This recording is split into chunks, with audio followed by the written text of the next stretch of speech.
Have you been in any of these tournaments that you see on TV at like 2 a.m. on ESPN? Yeah, for sure. Yeah, for sure. Okay. These ones that I play are, they used to air them on ESPN. Now I don't know for sure, but definitely have played on some, like, at least some stream tables and stuff. Okay. So what's, as we look at our cards, what would be a strategy or a tip that you'd be willing to share? Sure. I don't know if you're someone who keeps your cards close to the vest. No, I'm happy to share anything. Happy to share anything. What would be a tip you would give to somebody who's just starting and trying to have a good night at the casino, especially if they're playing Hold'em? Yeah. The first thing would just be to understand what your two cards mean, I guess. Like, there's ranking. So obviously having 2 aces is the best hand you can start with. Pocket and rockets. The worst hand you can have is 7-2 offsuit. So like two different suits, 7-2.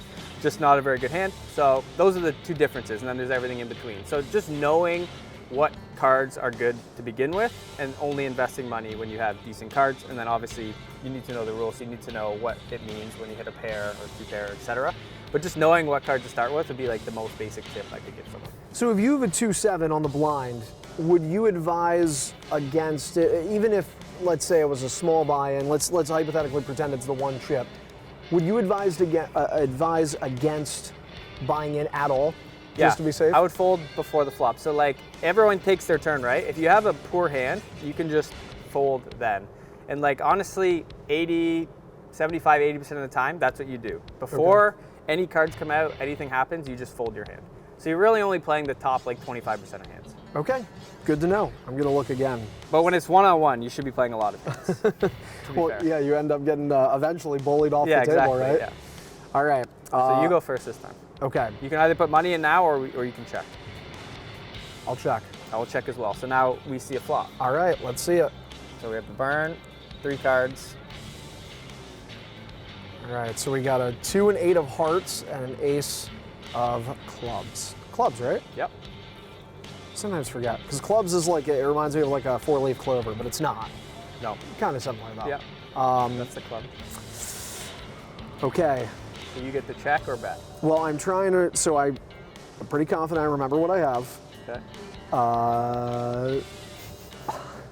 I'll check. I will also check. Ah, okay. So we go to a turn. There's our club again. 2 hearts, 2 clubs. And to be fair, I don't know if we said it, but you're trying to make the best 5-card hand. So you're using your 2 cards, and you can use any 3 of the cards on the board to make the best possible 5-card. Right, and so like there's examples of, obviously you're looking for the same suits, or if you have a number that matches, or a straight. Exactly. Things So like that. if I had 2 hearts in my hand, and there's 2 hearts, and then say a 3rd heart came, I actually have 5 hearts, which is a flush, which is one of the better hands. If I just had 8, or like last time I had an ace, I had a pair, still pretty good. All right. Well, okay, let me ask you this. So I'll check again. Okay. What will you do?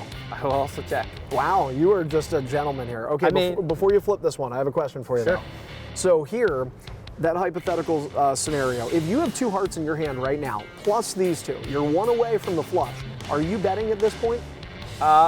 There's different strategies there. So I might bet to try and make you fold a better hand. So let's say I have the 7 and the 6 of hearts, right? Sure. So I really only have 7 high right now. That's my hand. I have the high card of 7 if I did all that. So I might bet, try and make you fold 10 high. That's a win for me, right? Yeah. But I also could improve. So I'm betting with the potential to improve, but also could make you fold a better hand.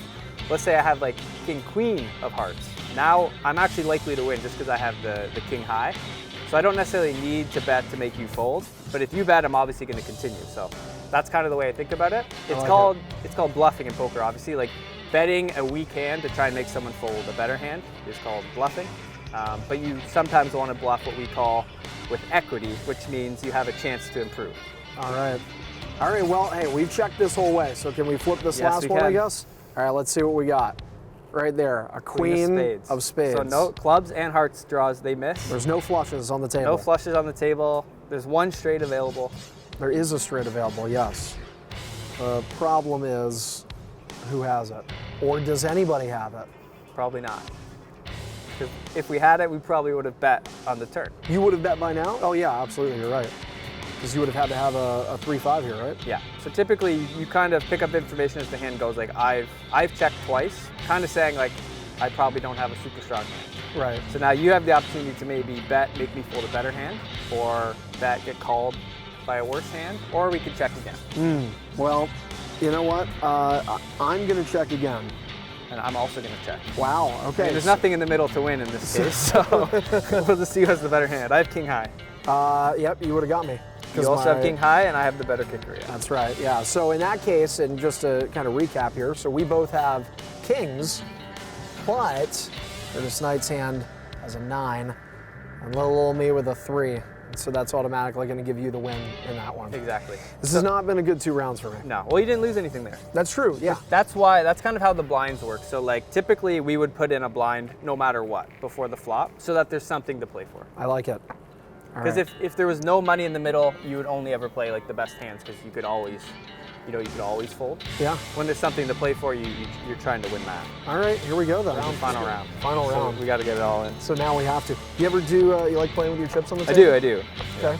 This is just the sound? I don't know. It's fun. Like you just shuffle them like that. So you put like 3, you pull them up. So like at home, I'm sitting at my desk all the time. I have chips on both sides. I'm just like constantly playing with them, like.